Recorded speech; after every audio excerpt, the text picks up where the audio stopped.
Michelle from Baltimore, Maryland, listening on Sirius Satellite Radio. Hello, Michelle. Welcome. Hi, thank you. You're welcome. What's going on today? Okay. It's taken me some courage to call here. I have been dealing with a situation. I was just like what was just being talked about, because I do have the traumatic childhood, and I've been working a lot around that, and I do have love addiction, and that's where the triangle is currently. This was not a planned or thought-out thing. Right now, I am married. Okay, and I've been married 20 years. There's no children. Okay. And my husband and I have been living as roommates since 2006, because there was a lot of anger and rage on my side, and the therapist suggested that since so much was coming up for me and I'm lashing out at my husband, it'd be best for us to become roommates, and we sleep in separate rooms, totally roommates, okay? Did you think that was good advice? Did you think that was good advice? At the time, did you think that was a good thing? I'm going to say, looking back, I'm going to say yes, because of the level of my anger and rage. It was out of control. Okay. I think maybe he could have, maybe suggested some kind of action plan, some kind of technique. Right. Okay. So what's going on now?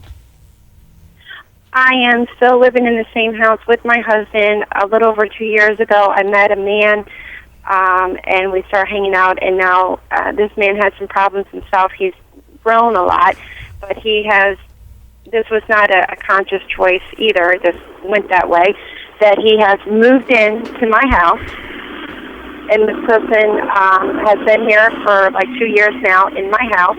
There has been sexual contact between me and this person. It's been hard for me to even say we're in a relationship, but we are. I call him my friend. And your husband lives in the house also? Correct. And does the husband know about the sexual contact? I told my husband about 2 months ago, because I couldn't. It wasn't like I was looking to relieve guilt and get back into good graces. It's just like, how could you not know? Something needs to change here, because I can't carry the burden anymore. Yeah, okay. So what's the question for us? Because I am going to therapy, I get it. What to say about that, Well, you don't. Having courage, I guess, was just mentioning having the courage, having the integrity.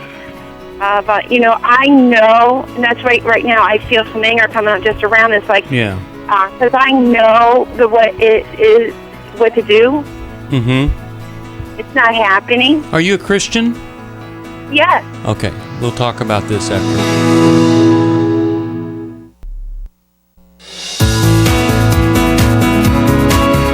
We'd love to hear from you if you have a question or comment. Call toll-free 1-800-229-3000. Now, back to New Life Live. All right, Michelle from Baltimore, her husband, they began living as roommates, and then she met a man and moved him into the house, and they're in an affair, and the husband still lives in the house. Michelle, are you still there?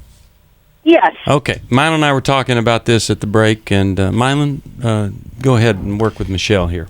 Michelle, you live in Baltimore. Do they have lightning there in Baltimore? Lightning? Yeah, lightning. Thunder and lightning. I'm not understanding the question. Do they have thunder and lightning in Baltimore? Where you live, have you ever seen a thunderstorm and lightning? Yeah. Okay. Well, what they do is they build a lightning rod, and there's this discharge of the lightning, and if you're lucky, it hits a lightning rod and it goes down in and grounds itself out into the ground. And buildings have them associated with them, and so on and so forth. And I think what you've made your husband is a lightning rod. All of your anger and energy, for all of your history of pain that is collecting up there in that cloud. Every now and then you look at your husband, and he doesn't love you just the way you want to be loved. And he becomes a lightning rod. And all of your anger for 20, 30, 40 years, however old you are, comes and it's discharged on him. And really, that's not fair. What do you think about that? It's an interesting concept. I've been a lot of my. I don't do it now.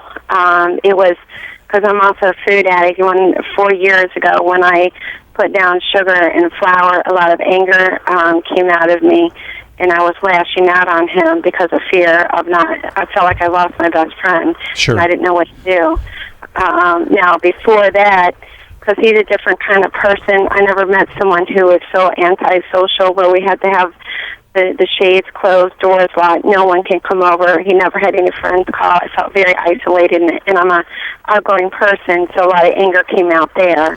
But you see, that's an excellent example of the fact that your husband does have an issue of he's an isolated person. He is a person who perhaps has fears and phobias, has to shut the curtains, can't have people over. He has something wrong with him too, and you put the two of you together and it creates quite the sparks.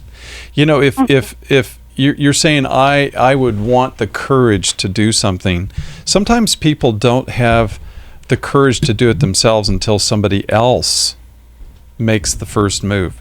And if I were your husband, what I would tell your husband would be to divorce you. And when you are ready to come back to him or negotiate a real marriage, see, he has a biblical grounds to leave you. And what I would suggest is that you're getting everything you want. You got two guys in the same house, and your husband's not rising up to you and saying, "Stop it."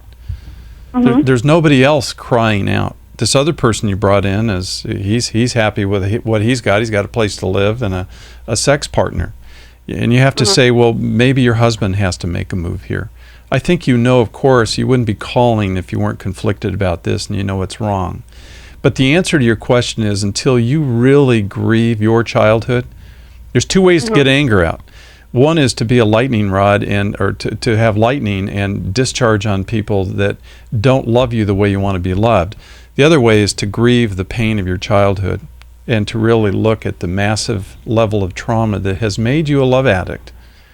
And as you grieve, and if a therapist isn't helping you grieve, they're probably working on the wrong end of the scale That's here right. with you. My heart goes out to you because you were a hurt, wounded little girl, Michelle. And that little girl inside is still there. And she is mad that she's been left, betrayed, hurt, traumatized. And you can't abandon her. You need to be thinking of, I've got a history inside me as well. And I'm going to deal with that. I'm really sorry you're going through this. Okay, I'm going to send you Walking into Walls, and there is a wonderful chapter on how do you get unstuck, followed by a chapter on moving into the future. And if you just read those two chapters, much less the walls that you're bumping your head up against, it would really, really help you, and I'll send that to you. We talked about courage the other day being the willingness to do the right thing at the right time, no matter what the cost. Right. And there's an example right here. Willing to tell this man you have to leave this household right now, even though she's going to feel lost. And now's the time for her to be saying, I'm just as sick as my husband. And we've got to get help together. Yeah. But you know, Michelle made a very important comment that What'd went she say? really quickly. She said, I became very fearful and scared that my husband was so isolated, and I felt these strong feelings of fear. And then she took the fear and turned that into anger, and that's how she dealt with her fear. Right. Those fears have been with Michelle a long, long time. They're old, familiar fears deep down inside. Right. They've been around a long time. That's what needs to be addressed. Okay.